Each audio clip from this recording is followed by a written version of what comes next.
Good morning, everyone, and welcome to Today y Mañana. I'm Alex. This is Michael. We're very excited to have you joining us on a beautiful morning here in Charlottesville, Virginia.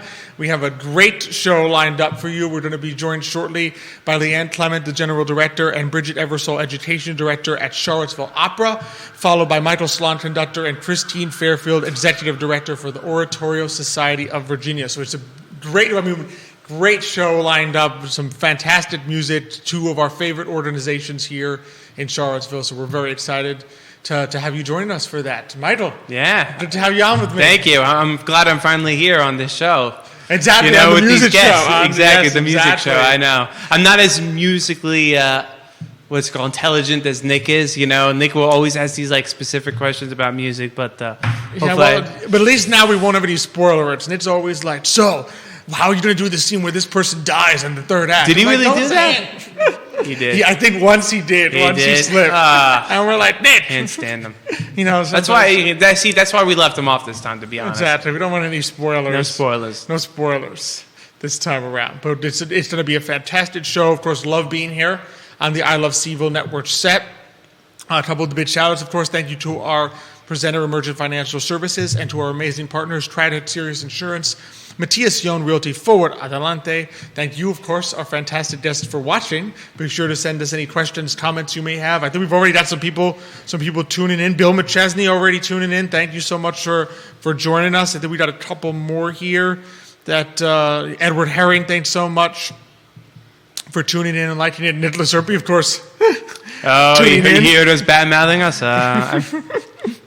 Well, he did. He won't be able to do that for much longer because I think he has a client coming in. Yes, so. well, he should be working right now anyway. I don't know what's he doing watching the show. He's smart. He keeps an eye on. I noticed Nick is smart. Yeah. Whenever he's not on the show, since he does so much behind the scenes with who's watching, setting up guests. He's got one. I'll see it. He's got one earphone in, and he's listening to the show. Yeah, he's got the wireless earphone thing. He's trying to almost look like those, a professional. Yeah, those TV producers. When exactly. they're working, but they're kind of actually listening to the thing that's going on at the same time. So he's really in his producer mode.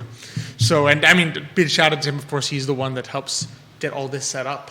That is true. And running. So we're very excited for it. I don't know about you, but I'm ready to jump right in. Let's do it. Let's do it. So we're excited to welcome to the show Leanne Clement, the General Director, and Bridgid Eversole, Education Director at Charlottesville Opera. Leanne, Bridgid, thanks so much for coming on this morning. Thank you for coming on. Thanks for having us. Oh, it's a pleasure. It's a pleasure. So maybe for people who are new, first time, maybe for each of you, just introduce yourself and a little bit how maybe you first became connected to Charlottesville Opera. Well, sure. So I became the general director 2.5 years ago, almost 3 years ago. And before that, I was general director at Opera Louisiana in Baton Rouge, but I grew up in Louisa County.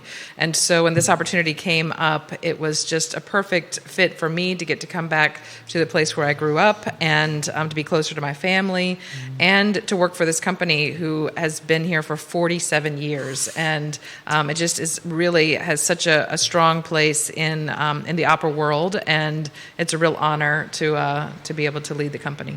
Absolutely. And how about yourself, Bridgid? Well, I am new to Charlottesville Opera. I just came in February.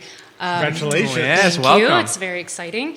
I moved to Charlottesville around 2017 and have been teaching voice in the community and taught at PVCC. I'm teaching voice at UVA.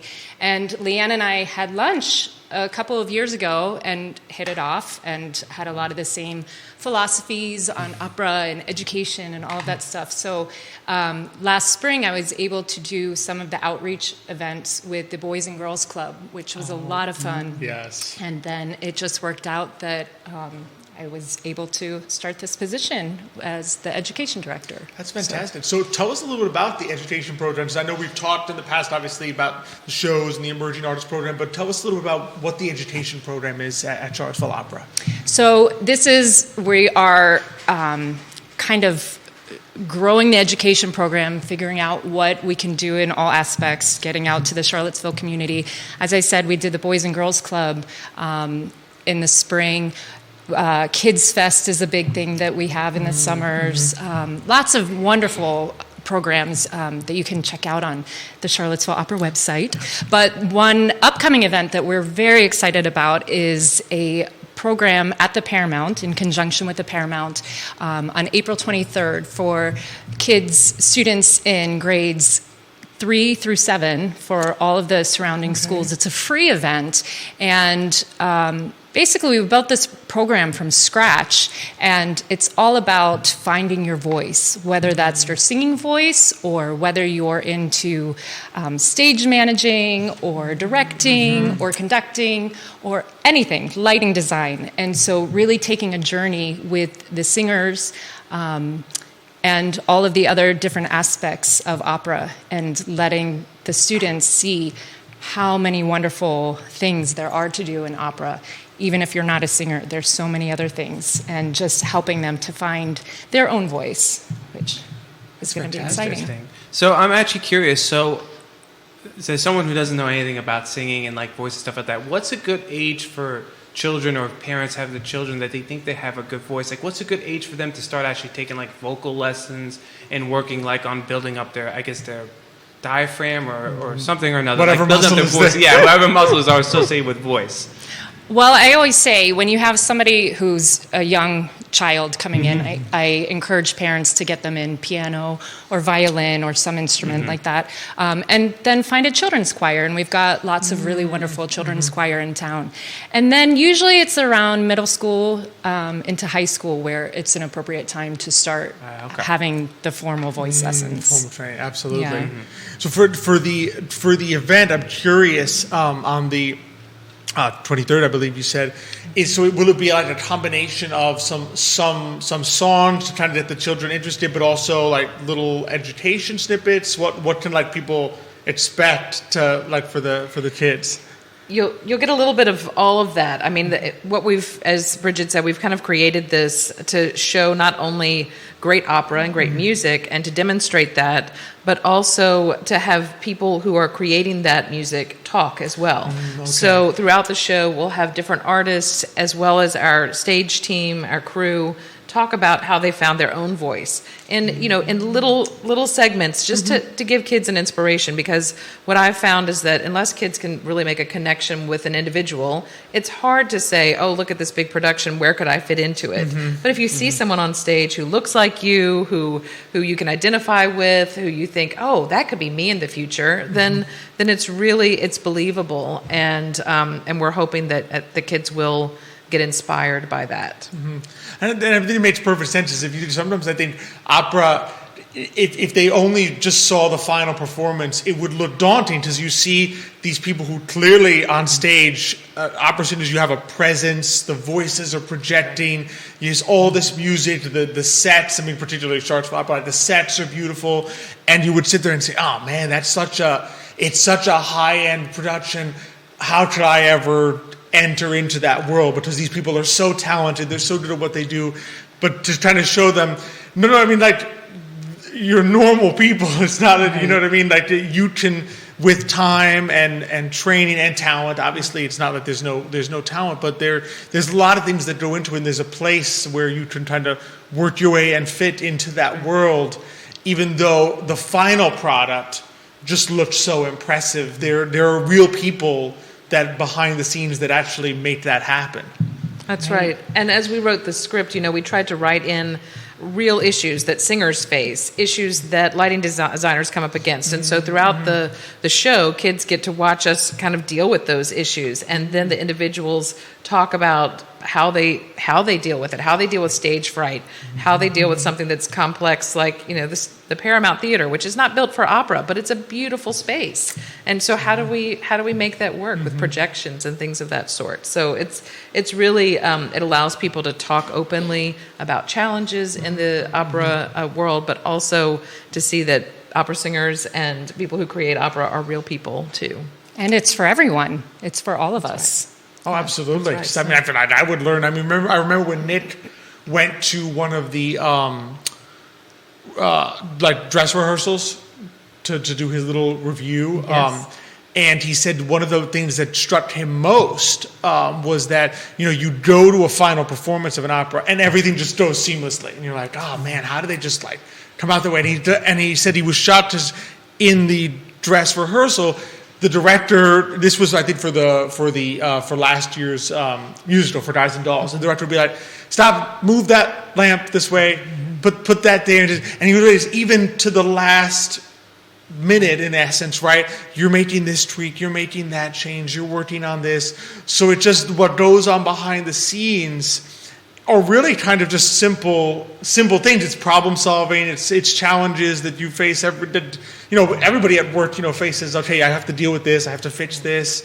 That didn't go as planned, especially probably with the Paramount, right? You're like, oh man, that's not the ideal place. But what can we do with this space? And then it does end up looking like a beautiful final performance, right? But if you only saw the final performance, you'd think it's so good. You'd think, oh man, they just get up there and like. It's magic. It goes magically. Right, Yeah, exactly. And there is some magic to theater. I think there is somehow the show always comes together, but it's because of the work of so many individuals. We have 140 company members who come together during the summer to create our productions, and we have great partners like the Paramount Theater, who is our partner for this event, which is called Sing Me a Story. Sing Me a Story. And that's the name of this education program. And it's I just want to mention that it wouldn't be possible without the support of the Joseph and Robert Cornell Memorial Foundation, who gave a grant to both Charlottesville Opera and the Paramount to put this on together in conjunction, and again to offer it free. And that's a big part of Charlottesville Opera's initiative to reach out to our community. We'll have this free event for kids. We have how many students attending? Almost 700. Almost 700 registered. And there's still some space. If people are interested, they can Wow. log on to the Paramount's website and Yes. find more information. But in addition to this, during our summer season of 6 weeks, we have 10 performances and events that are free of charge to the community. We have this big Arts for All festival that actually features our conductor you're going to see later on today, Michael Slon, and the Oratorio Society, our partners there. And we put on this big event, and it's free to the community. It's at Ting Pavilion this year on June 29th. And again, it's an opportunity for the community to come out and experience live classical music and professional classical music. This is, everything we do, we put the highest standards to. And in addition, we have a masterclass series that we offer free of charge, several other performances. But that's part of what Charlottesville Opera is about, is making classical music accessible to the community. And sure, we have great main stage season performances, and those are ticketed events. But in addition to that, we have these 10 free events each summer. Which is wonderful. Yeah, that's pretty great, bringing the community, especially younger kids. Because my brothers and I, we kind of grew up. Our parents were kind of a little more old school, so we kind of grew up a little more classical music and opera. Well, I mean, it helps especially our with father, yeah. He loved grew opera. up around that because, one grandmother loved opera, But and the other one worked worked. for the Met up in New York doing the costume design. So our dad kind of grew up in that world. But for a lot of kids today, it's tough to kind of get accessibility to that kind of musical world. Everyone's kind of stuck in YouTubes and like music videos and stuff like that. But I think it's nice to have an entry that, especially at a young age, they can kind of see. I did have a question too. So for the kids program, do they get to kind of go behind the stage too? Is that like there's demonstrations of like raising curtains and all that stuff too? Absolutely. So they'll get to see some, the stagehands moving set pieces, and we have 3 characters who are actually played by Bridgid, myself, and Caroline Wara, our artistic director. That we're the stage director, the artistic director, and the stage manager. That's right. And so that you see us all kind of working together, and that's a big part of it, is to show, these are all the things that happen backstage while the show is going on. We also have an orchestra there. We have a 5-piece orchestra that'll be on stage and do demonstrations, and so the kids will get to experience see the different that. instruments and how they Exactly. work. Right. Oh, that's amazing. And all of this, I mean, yes, it's important for kids to experience music, but I think it goes beyond that. And maybe Bridgid can say a little more about the education focus, what music brings to kids, and just opening their eyes to what what's possible out there, and that maybe it's not just your doctor or a lawyer. Not that those things aren't good, or in finance, as you all are, but that there are jobs in the arts that are really fulfilling as well. And even if it doesn't become your job, just being a part of the arts, whether it's as an audience member or singing for your church or a local choir, all of these things are really important and just help a person's whole self, I think, which is really important. And I think that's one of the things. Just again, to show that it's not an overwhelming experience. I mean, I was in college when I saw my first opera, which, how cool would it have been if I had been younger? And I thought, oh my gosh, this is actually pretty cool. This isn't like old people stuff. Yes. And so I think that's it, is just teaching us that it's accessible and it can help us all on so many levels. So. Absolutely, especially I think in today's day, so sometimes there's always those pendulums, and I think sometimes we're in a little bit of the pendulum swing where like the arts are kind of derided as like, the arts is the low-paying stuff. That's where, if you come out of college with an arts degree, you've probably wasted 4 years and $50,000, right? But that there are actually careers, and sometimes what you have to do though is broaden your perspective of what jobs are there, because if you go into the arts and you think, okay, it's singer or bust, then you might come out of it and say, oh man, I didn't get to be a singer, I wasted 4 years. I said, well, no, there's a lot of positions. I mean, with 104 cast members, they don't all sing on stage. You're absolutely right. Yeah. And we've all, we've all done that. I started as a singer, and I realized that was not the life for me. But here I found my career in arts administration, and especially during COVID, so many singers had to pivot, and there are no jobs anymore. And not only singers, but stage hands and stage managers. Shows aren't happening. You've got to find something else. And being in the arts makes you really adaptable and creative at solving problems. And so we've seen lots of folks who have found other careers and things that are very fulfilling that allow them to continue their craft as well. Oh, absolutely. I remember even in other fields, I think like you said, it makes you creative and helps you to think outside the box. And I remember even in our own field, I remember once seeing a major private equity firm that these guys, it was two guys that they would look for companies that they could help and grow and turn them into something bigger. And their backgrounds were like, one was the arts, I forget what, like something completely, and the other guy was a religious studies major. So you had basically a philosophy guy and an arts guy, and they built this successful company. You would say, how on earth do you end up in finance after doing that? But they both are, in the interview that they had done, they both said, we wouldn't be as good at what we do if it weren't for that, because otherwise we would have come out of finance school thinking, this is how you do things, this is how a company needs to be run, and if it's not run that way, it's a lousy company. And they were able to look at things and say, well, no, if you just change this or do that, this boring trash company can become a very successful trash company. You can do different things, but they both credited their kind of arts, liberal arts background for helping them do that.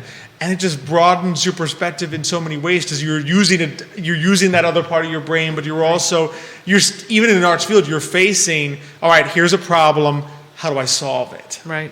And oftentimes quickly. Yes, exactly, because you don't have a lot of time there. But it's also about how you interact with other people. Yes. I think about, that's a big part of the arts, is that you have to work together. Yes. And we have, these 140 people, they all have to work together in that, 1 3-hour segment to make the show come together. And that's a big thing that I love about having these 700 kids come into this room to sit next to each other, kids that go to different schools and who otherwise might not ever meet or see each other, but they're going to sit in this room and they're going to have this emotional experience next to one another, and they're going to see that, oh, this is something different, something that I could be involved in. And to me, that's a wonderful thing about the arts, is helping us to relate better to one another, and I just think that's so important. Yeah, it's all grounded in the teamwork. That's right. Yeah. That's really at the heart of it, because, with rare exceptions, almost all music is a whole bunch of people trying to be in time with one another. Think about an orchestra, right? An orchestra is a whole bunch of people playing instruments, trying to be in sync. And then you add opera, it's like the lighting guy has to be in sync. The stage hands have to be in sync. Where you are on the stage movement-wise compared to the other people. I remember last year when we went to see Dies and Dolls, just the dancers. So, I mean, you're going across the stage, two groups like this, and when they like pass through each other, you can't bang into the guy, like you'd have to be in sync. And so just that level of teamwork at the same time to put together something is a great example, I think, for kids to see. That's right, and I hope that's what they do see on the 23rd. You know, that they watch how this all happens, and it's exciting to be a part of that. You know, to think that I'm one part of this big picture. Yeah. And listen, even if you inspire one child, that's worth it in the end. That's right. Yeah. And you know, I will say that, you know, this is how, you know, Bridgid said that she saw her first opera when you were in college, is what you said. Yeah. So I saw my first opera anything when I was in 6th grade, because a school, Virginia Opera came to my middle school. Wow. And I had no experience with opera before that, but I remember that moment. I remember the seat I was sitting in when they came in, and these folks walked on stage, and this woman who looked like me, she had, you know, broad, you know, shoulders and big cheekbones, and she got up there and she sang, and I just remember that moment that I thought, I want to be like that. I want to have that kind of control. You know, the room was just drawn to her, and to see those folks working together to create something so incredible was life-changing for me, because before that I was as shy could be, and you would never have got me on a stage, but it certainly planted the seed, and I hope that that's what Sing Me a Story will do on April 23rd for these 700 kids or more. Yeah, I'm sure it will. I'm sure it will, because it really is, and just from a perspective of like careers, but also just having a general appreciation for the arts and the emotion that you can experience with opera, the story, the appreciation for what goes in there. I think it really does change you as a person when you watch these things, and helps you to become a more well-rounded person, even if you don't end up working in the career, just to have an appreciation of it, and to get, and I did just a beautiful thing that for a lot of these kids, my hope is that their first now experience of opera will not be like the Hollywood version, where like it just bugged me so often, like Hollywood opera, the first time you see it, it's some bad guy attending an opera, and you're like, they're looking for him, and like he's in the box seat, and you're like, okay, yeah, bad people listen to opera and classical music, right? The villain always does it, but like their first experience of it will not be this pretentious thing, but like their first experience of opera will be, wow, this is what all these things that happen that are really cool behind the scenes, and then when they sing and the music plays, it's a beautiful sound. And I just think it'll be awesome to have that be, just for a lot of these kids, their first experience of opera, or maybe even classical music as a whole. So I'm really proud that you guys are putting this on. Well, that's definitely our hope. And, you know, some of the pieces they may have heard in commercials or in film or something. So just making the connections that this is where it all comes from. And again, making it accessible is the biggest thing. Absolutely. Right. So if people are interested, I know you said there's still a few slots left, where would they need to go? So it's going to be Tuesday, April 23rd at 10:15 a.m. Yes, at the Paramount, and they have to register on the Paramount's website. I think it's ParamountTheater.net. So I think it's the Paramount. The Paramount. Oh, thank you. Close the one. Paramount. Yeah, I've got it here. Yeah, the Paramount.net. The Paramount.net, and then they have an education tab.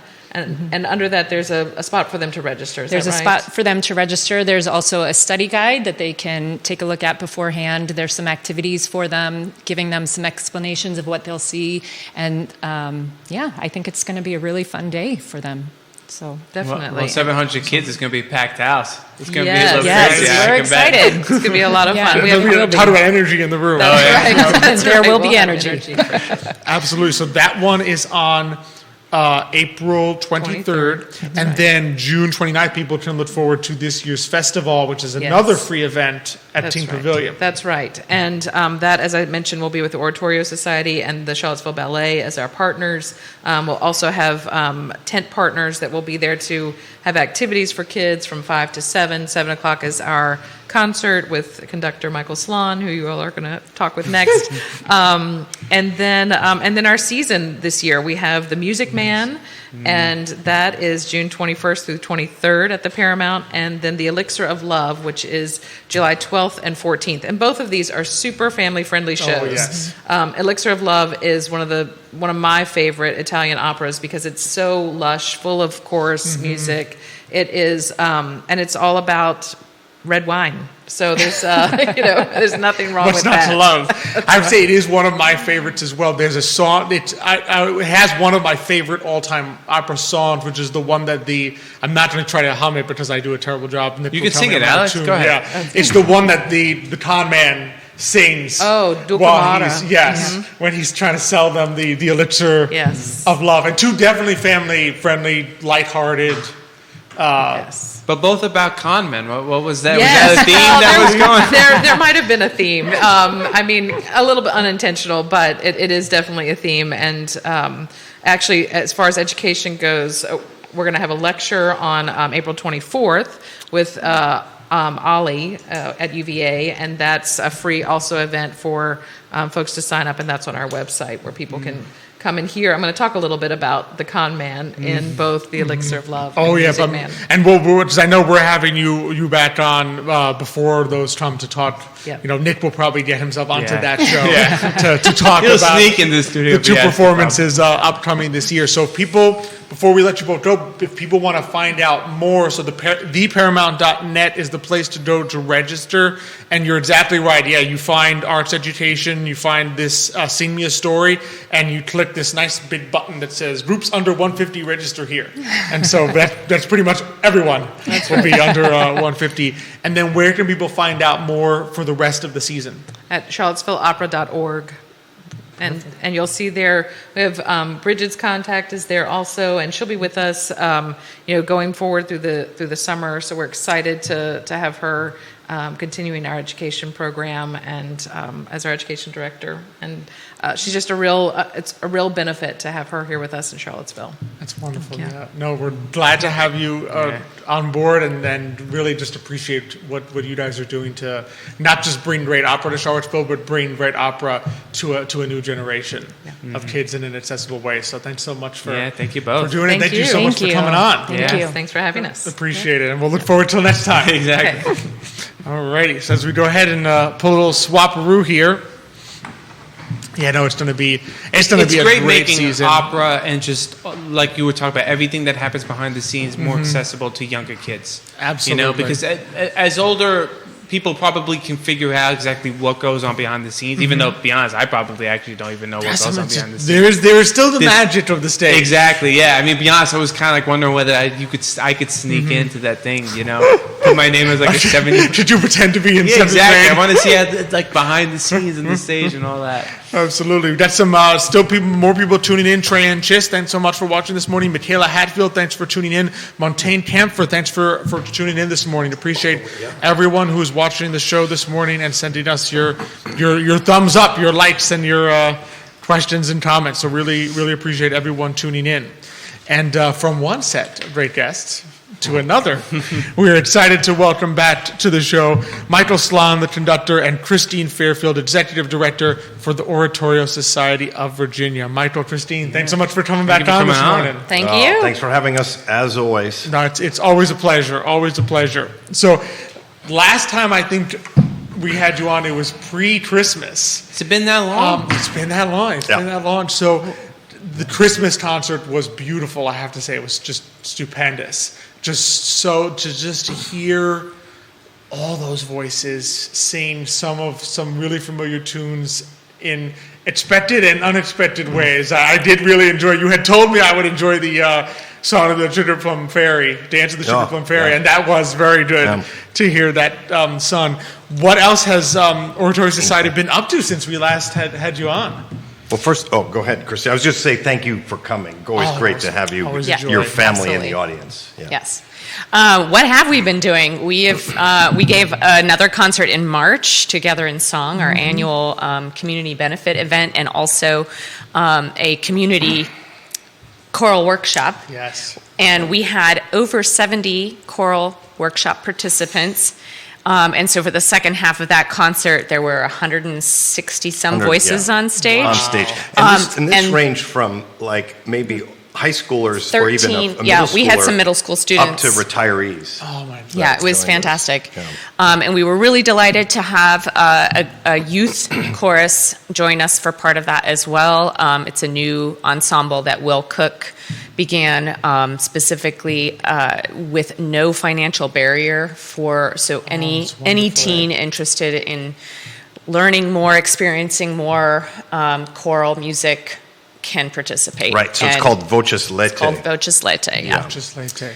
So that was really fun, and that program was opera and Broadway music, and it ended just like it gave everybody goosebumps. People were standing up and Just to talk about it, since you asked what we've been doing, there were really two pieces. One was a medley of Climb Every Mountain from Sound of Music and You'll Never Walk Alone from Carousel, Rodgers and Hammerstein. Okay, yes. Incredibly inspiring. Could have ended Yes. almost any concert. Easily.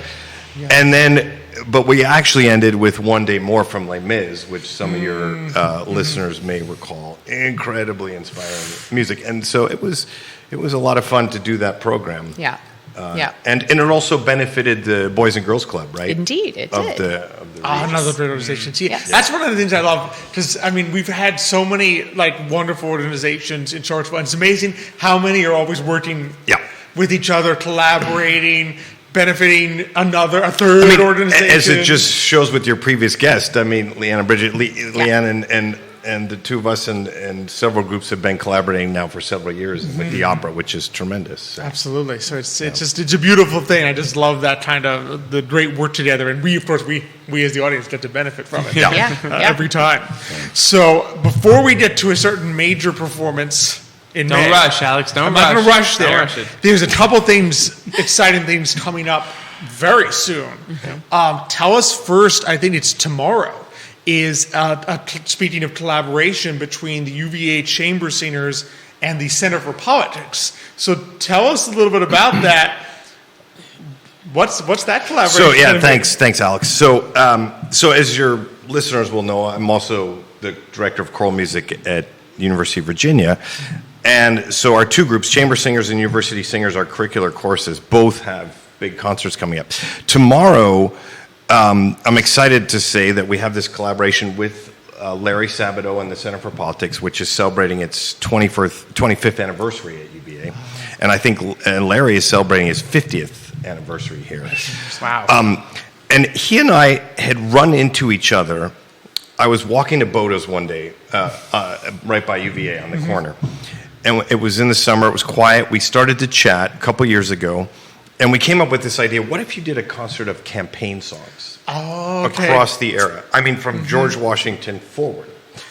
And so tomorrow night, it is coming to reality in this very special concert where we will do, the Chamber Singers will do from Hail Columbia, which was the original national anthem, and then go through a whole number of campaign songs up into the 20th century.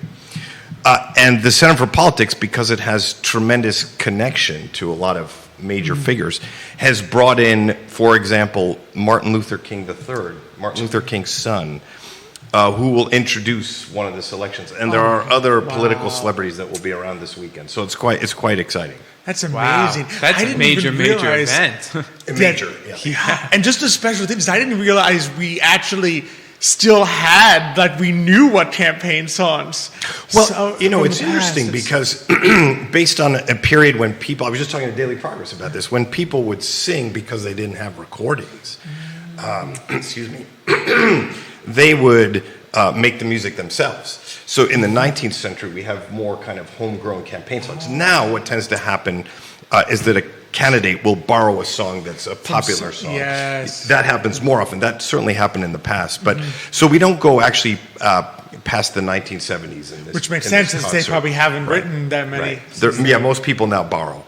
But I think it's exciting. That's at 8 o'clock tomorrow at Old Cabell Hall. And the tickets are available, artsboxoffice.virginia.edu, and maybe you can share that, and or right at the door. People can walk up. Okay, you and can get do it. it if you have. We should alert potential audience members there will be tomorrow some security measures, so clear bag policy.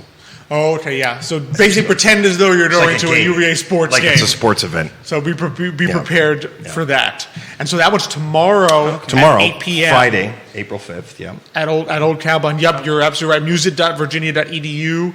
You can get to a bunch of things on the calendar, and you can click And the little also, link to Arts the tickets box in the office. Arts box Yeah, office. Virginia. So I have a quick So- question. so- So you said like they have like even campaign songs from George Washington. How do we know what they even sounded like?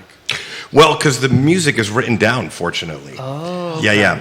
So, My question was, how did you find Yeah. all of that That's repertoire? a question. Because that's not going to be like standard Some of sheet it- music that you would just order. yeah, that's everything was homemade. Yeah, great question. The Center for Politics has people, shall we say? So they did some research, and then I added to that my own research, and we made additions. Even some of the students helped put additions into computer notation software. And Hail Columbia, that was the one it's more like a song. It wasn't really a campaign song, Okay. But from John Adams on, they are really like campaign songs. Jefferson's one that we're doing is a great like fiddle tune, like a jig with new words. We've got High Hopes, where Frank Sinatra rewrote the lyrics. For who? Who did For he do Kennedy. Hello, Lyndon, which is a take on Hello, Dolly. So cool. And Tippecanoe and Tyler, too, which is one of the better known Yes, ones. that's okay. But, the Library of Congress has some resources, and you go online and you can research these scores. And then some we have arranged for chorus. Some were already arranged for chorus. Wow. And we just had to adapt them. So we'll also have piano and a Baroque fiddler, David McCormick, will also join us for some. David McCormick, yes. We had him on recently, Early Music Access Project. For Yes. some of the selections. I think it's fascinating. Everybody should come hear it. There's also a live stream link if people can't get there. Wonderful. That does sound and like a very unique. When I first saw it, I'm like, the Center for Politics. How is he going to collaborate with them? Do they sing? But what are We'll do the singing. They'll do the talking. They'll do the talking. But just a great opportunity to hear things that you probably have not heard before. No. And may well never hear again. Correct. Unless you do it again. Well, because some of these people, as it happens, aren't running for office anymore. Yeah, exactly. Absolutely. That's amazing. And then you have another one coming up, which is interesting. So it'll be the North American premiere with the university singers of Eric Eschenwald's St. Luke's Passion. I'd love to hear a little bit about that. So we are really excited about this at UVA. We've had a bunch of special guests this semester, and we're going to cap it off with the university singers are bringing in Eric Eschenwald, who is a Latvian composer who... Would you agree, Christine? He's world famous He's definitely in choral music. He is world famous now, and has written some gorgeous music. And by miracle, he was available. We're flying him in from Latvia. So he's at the composer. He will be here from Wednesday to Saturday as part of a residency next week. The concert's on Saturday, April 13th at 8 o'clock, Old Cabell Hall. But he will come all week and work with our students. We'll do several of his pieces. He has several, Sarah Teasdale, the poet, famous setting, Stars, and a piece called Only in Sleep. A lot of choirs do this. But this St. Luke's Passion, it's about a half-hour piece, chorus, orchestra, and soloist. I found it online, and when I got in touch with him and his agent, he said no one has done it really outside Latvia. And I would be thrilled to have you not only give the North American premiere, but try to open it up to new audiences. It's a really good piece.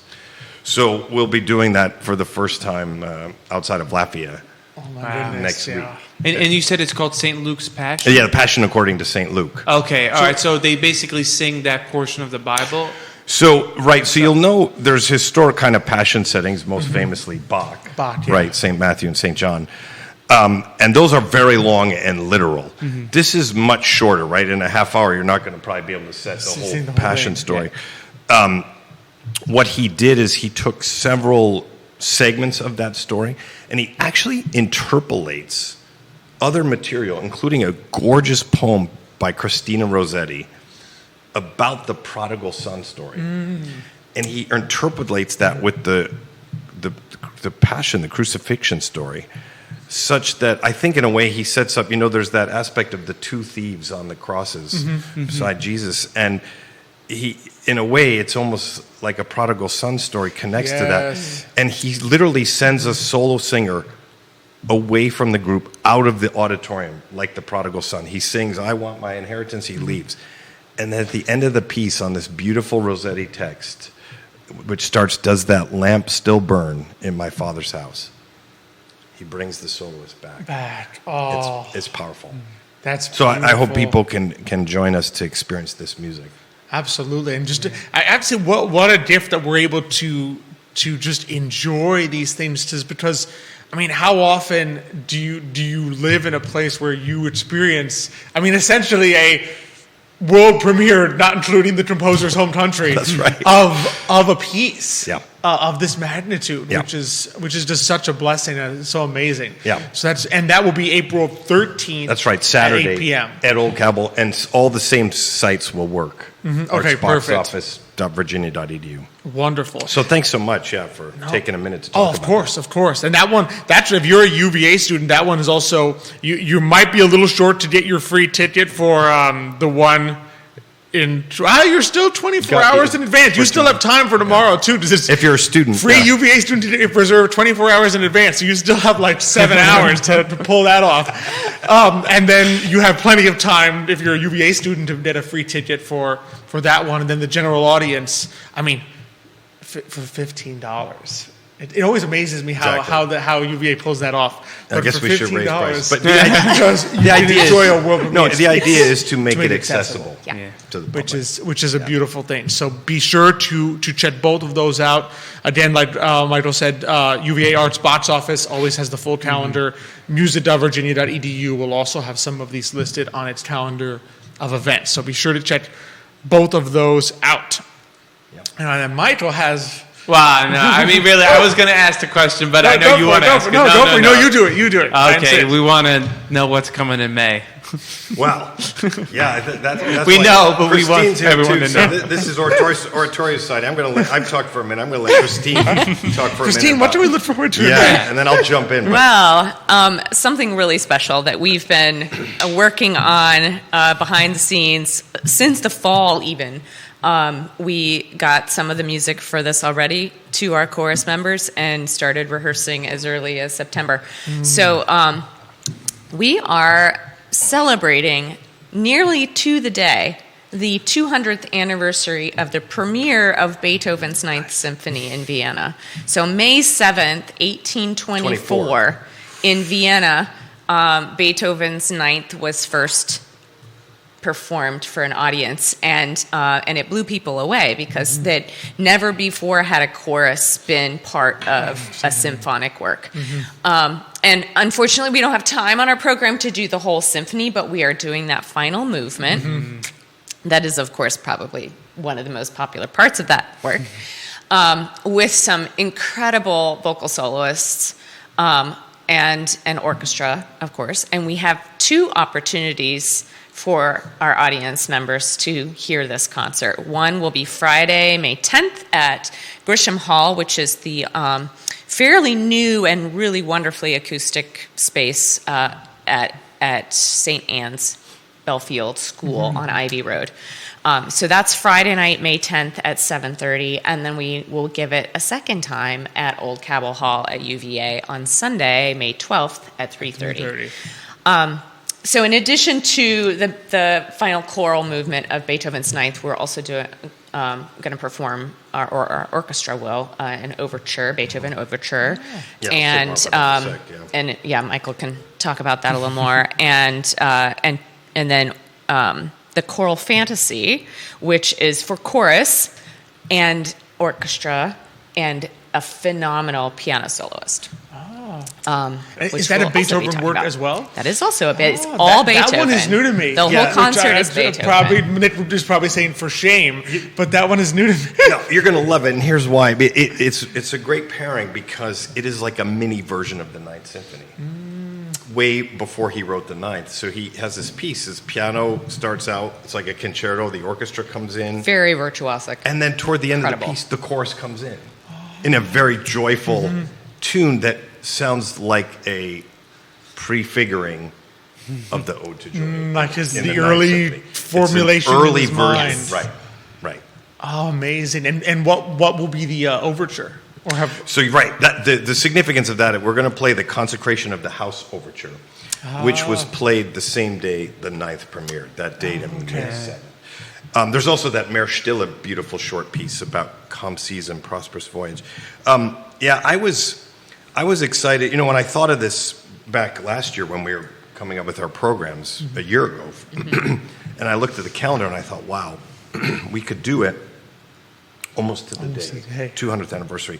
And so I'm glad of the idea, but I'm also glad the Oratorio Society, with Christine's help, but our whole organization really has gotten behind this idea and made it possible, not just in a musical sense, but in a financial and an infrastructural organizational sense. Yeah. So, and I think hopefully people will be very excited to hear that along with these other. It's an amazing. It is. I mean, undertaking. and Beethoven's Ninth is pretty daunting. I mean, there's a lot. It's a huge orchestra and a lot of voices. If I remember when we saw it once, was it like?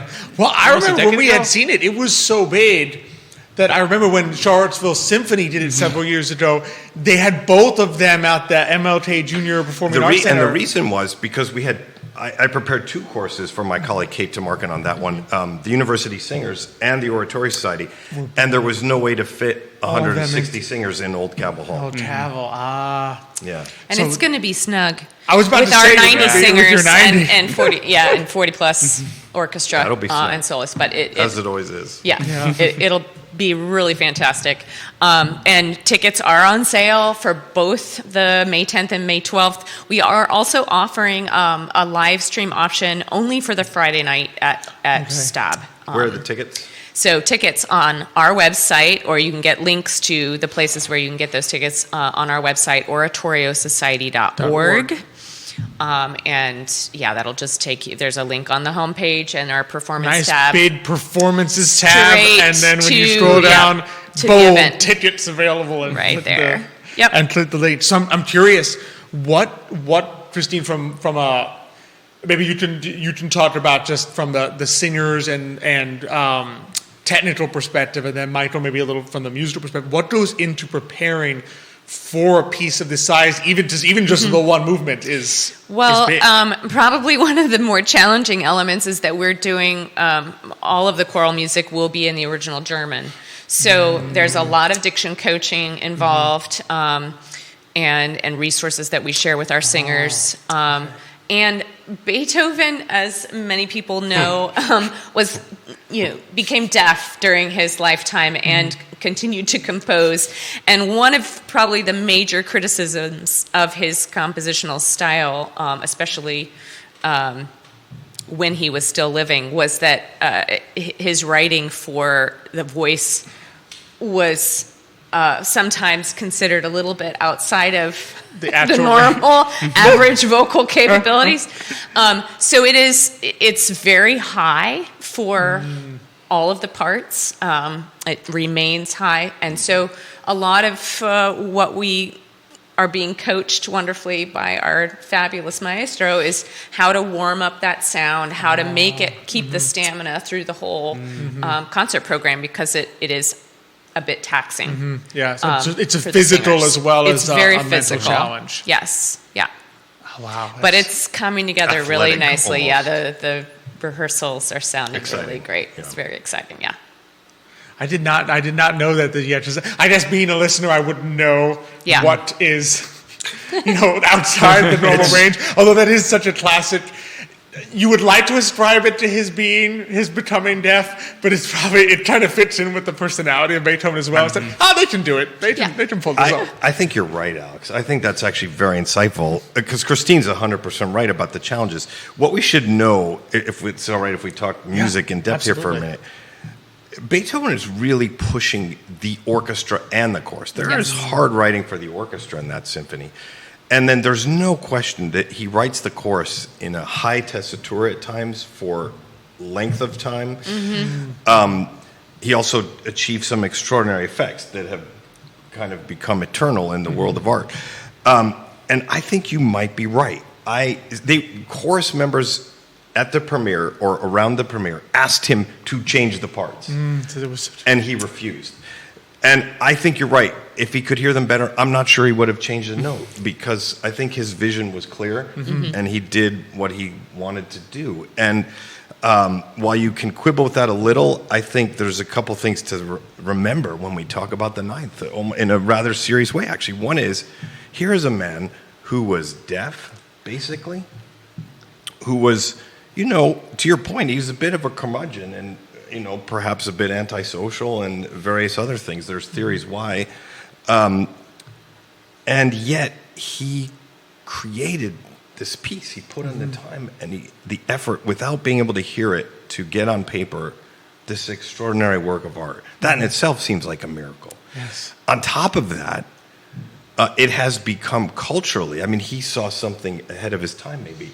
Culturally, this is kind of one of the most pervasive and influential works of art that the world has ever seen. That's ever been created by a human being. So, and it seems to touch people around the world. You see it, when political things are happening, people see it at like the Berlin Wall or Yes. Tiananmen Square or whatever, what have you. People see it as this unifying human anthem. Every once in a while, I will go back, because it's a grainy retorting, but I will go back and just listen to the one that Leonard Bernstein did at the fall of the Berlin Wall, where he changed the word, because in German you can change the word joy to freedom, and it sounds Freiheit. almost the same. Yeah, Freude and Freiheit. Freude and Freiheit. So he changed that one word after and did the performance at the Brandenburg Gate, I think after the fall of the Berlin Wall. You're so right, and it was a performance that was so powerful because it involved musicians from both sides of the wall and from around the world. It was kind of a quintessential unifying moment in human culture. I'm glad Bernstein got to see that, right before he passed away the next year, and I think for him, that fall of the wall was certainly, for all of us, Yes. a significant human moment in a positive way.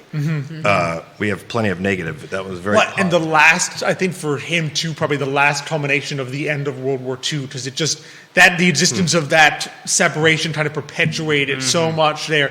And just to see that happen, and for that to become the German national anthem, which it is, because my wife, her family's German, they said, because of course in World War II, it was completely different national anthem there, but for that to then become the unified, Well, I think it's German isn't it the national EU anthem? Isn't it? It may also be the, but she told me it definitely has become the that unified right? German Aha. national anthem. Is the Ode to Joy. Well, it's a human anthem. It seems to transcend our nation states and draw us together. Absolutely. What goes into? Is there anything you as a conductor have to think about when performing a work of this size, because you're melding challenging, work for the instruments with challenging. Yeah, that's something we do in a lot of pieces, is put the instruments and voices together. So that's something we do every year and try to create a balanced and compelling whole. I think the maybe particular challenge is you got to look at the score with fresh eyes, right? We've heard it a lot. Yeah. So now and I've been reminding myself of this recently. In fact, as soon as I get through these other concerts, I'm going to take a step back and think about this some more. I think you have to go back and look at the text and look at the notes and think, okay, I've done it a lot. I know it. I've done it this way and that, but I want to make sure, wait a minute, am I seeing it really clearly? What was intended? What's the best interpretation that I can think of for all of us at this moment? And correct me if I'm wrong, Michael, but I think this is the first, you've prepared choirs multiple times for this work. You mentioned that in a rehearsal that his score has notes for the different conductors that he was preparing it for with dates and this is so and so's instruction, this is so and so's, and this is the first time you are getting to conduct the final product. That's right. Thank you, Christine. Yeah, Christine is exactly right. I first prepared this when I was barely out of college. I helped my mentor prepare it at Cornell, and then I was involved in a performance at Indiana, and I prepared it multiple times, as you say, for multiple conductors. I've also, as most of us have that are in the world, sung it multiple times in various performances. In the chorus, I'm certainly not the soloist. And I'm sure you've sung it before too, right? Or no? I actually. Oh, have amazing! not. Oh, I'm excited. Amazing. This is your first This is time? my Oh, I'm first- excited. I've heard exciting. it a couple of times. Yeah. But this is the first time I've I'm actually. excited. I'm gotten to excited sing about it. that. Yeah, me too. because she's a very experienced singer. But that's exactly right. And so I prepared it. I have all these sets of markings, and it's almost like you have to wipe the slate clean. Yeah, for a get minute. rid of them and say, what do I want? Some of them are very good. I have a score my mentor gave me from Eugene Normandy, from the Philadelphia Orchestra, legendary Hungarian-born conductor, with his markings for Oh, my Beethoven goodness. 9. And so that's very helpful. I mean, you can get great ideas. But the truth is, yeah, you got to still also think about it. Try to see it with clear eyes, fresh eyes. Yeah, combine. Do you combine elements just Yeah. as general rule of that? Like, okay, this conductor that I like did it this way. Combine a little bit of what they've done with kind of that fresh look and say, okay, Sure. what would I Absolutely. do differently? Yeah. Yeah. Yeah, exactly. That's Yeah. so interesting. How much it is until recently that I think, particularly for people who haven't heard it before. I mean, for people who have heard Beethoven's Ninth before, it is amazing there are differences when you hear it from different conductors and different orchestras. Like it's not like you're going to hear the same stock footage or audio every single time. The differences can be dramatic and moving in different ways. Yeah. There's not a right answer always. It's just. But I think that's exactly right. And more than one path is possible in the piece. But there are some interesting choices and some great possibilities. Yeah, I feel like Beethoven's Ninth is one of those pieces. Mahler's Seventh is another one that I know you, we've Nick. listened to- It's like, but it's amazing. You'll hear like 20 different versions. 20 different versions. And I'm like, man, that guy, that conductor made that part play so slow. Or wow, there was like more horns in there. The drum, like there's always just something different there, and it's always kind of exciting because pieces like that, you kind of said, you really don't know exactly. You know what it's going to sound like in terms of the music, but there's other elements that kind of can spice it up, I guess. 100%. And you've got some great the soloist coming down. I noticed one that you've recently had is, I think he's the same soloist that did the Petite, Yes. Our tenor the Rossini, soloist. and he was marvelous in Yes. that. So I was Yes. looking forward to him Yes. coming back. And the other two, we're still working on our alto soloist. Coming soon. Our soprano soloist is Christina Pierre. Yeah, she's and sung she with has us. sung with Oratorio Society before. Incredible soprano voice. She's going to be fabulous, and she has sung this before. It's a Met winner, former Met winner. And Weston Hurt is our bass soloist. Yes, he hasn't and been heard in town in like 20 He's years. not been here in a very long time, but he's really excited to be on board for this and coming here. Also sings at the Met, right? Also singing, making his debut at the Met this season, actually. So, Crazy good yeah, singer. Amazing. really, The really talent fantastic level We're right. able soloist. together. And the pianist we should And mention. the pianist, yes, which we're also delighted, and this has not been in our publicity yet because we've still been Yeah. working on the details, but coming soon will be some information about some pre-concert talks that our pianist and Michael Slon together are going to do. Peter Henderson is our pianist, and Michael and he were roommates in grad school. We were housemates all Housemates. the way back in grad Oh, my school. goodness. So- Let me tell you. So Peter is the pianist for the St. Louis Symphony right now. He is tremendously talented. Honestly, one of the smartest musicians I know. And so what I'm basically hoping to do in these pre-concert lectures, he does them sometimes for the St. Louis Symphony. He'll interview John Adams or something. Oh. I'm going to interview him and just let him share his thoughts about this music and his insights about Beethoven. And I think that is going to be very enlightening for all of us. And that's going to be free for any ticket holder. wow. So, plan to come early. Really. Okay, yes. More details to come on what that looks like. That's amazing. And I will say his name because I feel bad not to say his name. Jameson Lee Walker is the tenor That's soloist right. I was Jameson talking Walker, yeah. I was talking about because he did that really hard part in the Rossini mass Yeah. where he has to go like Quite high. Imagine going like this with your voice, and he did it beautifully. And so when I saw his picture, I'm like, yes, I think I know who that is. And he's coming back to do this. And awesome, again, that you're helping, if you're a ticket holder, to also be a little educated and learn about the piece and Beethoven, and to hear a great pianist's interpretation of how of he the choral sees fantasy, it on the choral fantasy. And then to hear even though the last movement, like you say, we hear these things a lot on recording, but it's always special when you get to hear it live, when you are in the room and the music is happening.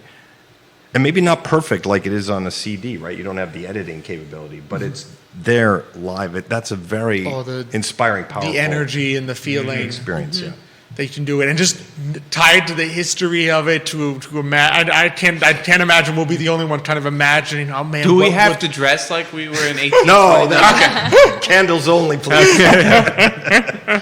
No, none of those little Mozart Get wigs, the wig, you know? yeah, exactly, I don't think Beethoven had one of those. Probably, probably not. He would have torn it off. I mean, any picture that his hair is kind of crazy. But just to imagine, he himself. I mean, there's always the story of the one of the singers turning him around because he couldn't hear the applause. I mean, and poor thing. I mean, he was conducting it, even though they had been told. Don't listen to they had another they had another conductor. Like, don't follow Beethoven.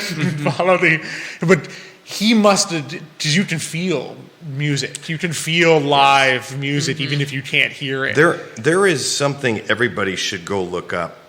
Helen Keller wrote, I think we should try to print this in the program, a stunning account of experiencing the Ninth Symphony. I mean, it's unbelievable. And she only could have felt the vibrations. Yes. Really. I couldn't believe it when someone sent it to me and I read it. I was tearing up. It was so powerful. Wow. To your point, because she would have experienced it a little bit in the way Beethoven would. Yeah, exactly. By sense, by feeling the vibration of the music. And you can imagine, I mean, an orchestra and the beauty of the thing about, I mean, I'm sure that you said St. Anne's has nice acoustics as well, but also Old Cabell. Yeah. You will feel that all of that music in a small space of so many instruments and 90 singers really coming in your direction. And I think that's going to just make it such an incredible performance, not just audially, but visually, to see it against that, School of Athens backdrop, to see it, but then also to feel it in the physically seats. And spiritually and musically, all the... because I mean, like you said, Michael, it's a piece...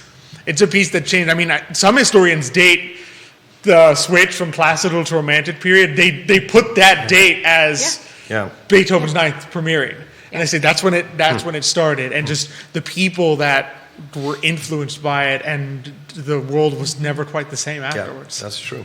So just an opportunity to hear it here in Charlottesville from just so many talented singers, and just I'm looking forward to tremendous amount of people should be as well.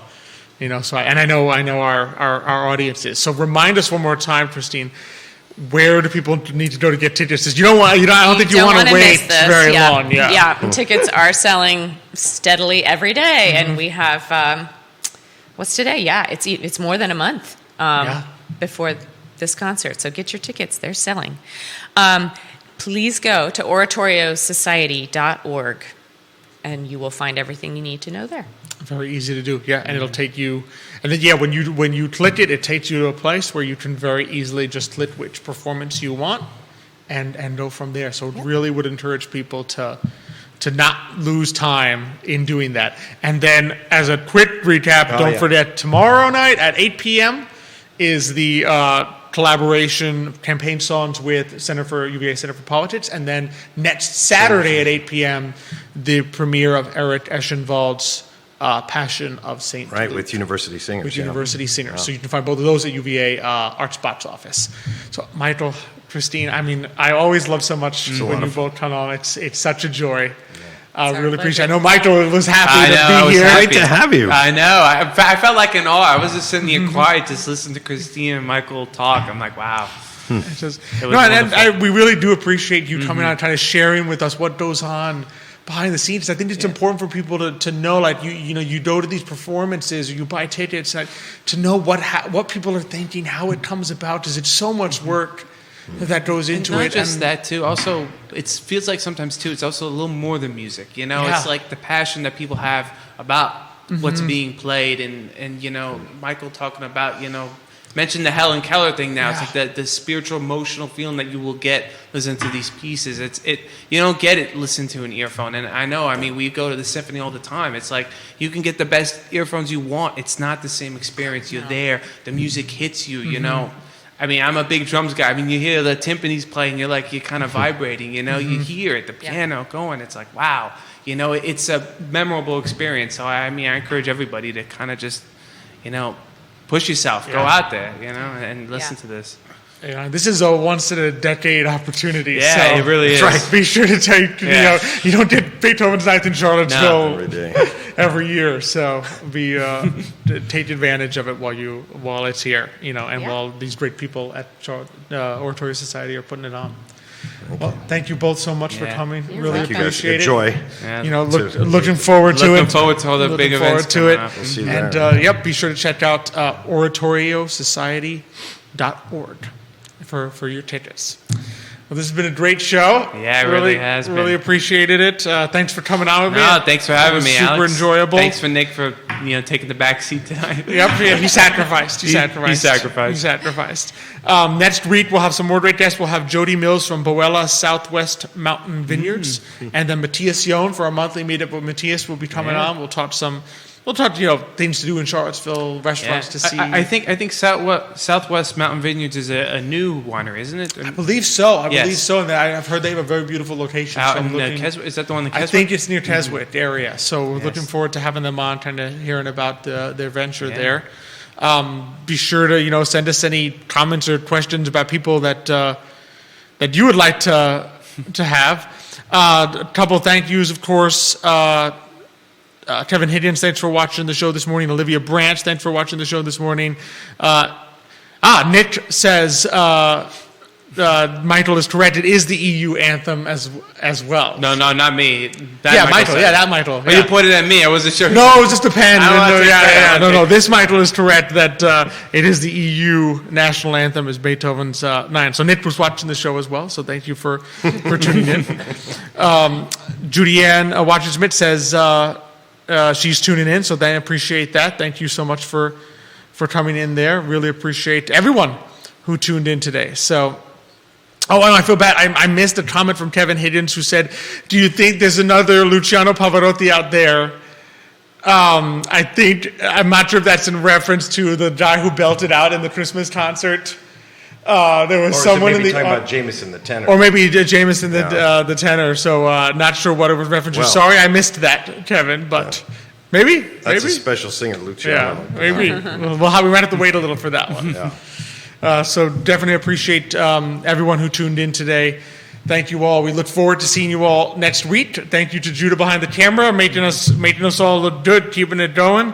Thanks to, of course, the I Love CVille Network set, Emergent Financial Services for presenting, our great partners at Matthias Yohn Realty, Craddock Sirius Insurance. Thank you for being on with me, Michael. Thank you, Thank Alex. you all for tuning in. We look forward to seeing you next week. But until that time, as we like to close it out on the show, hasta mañana.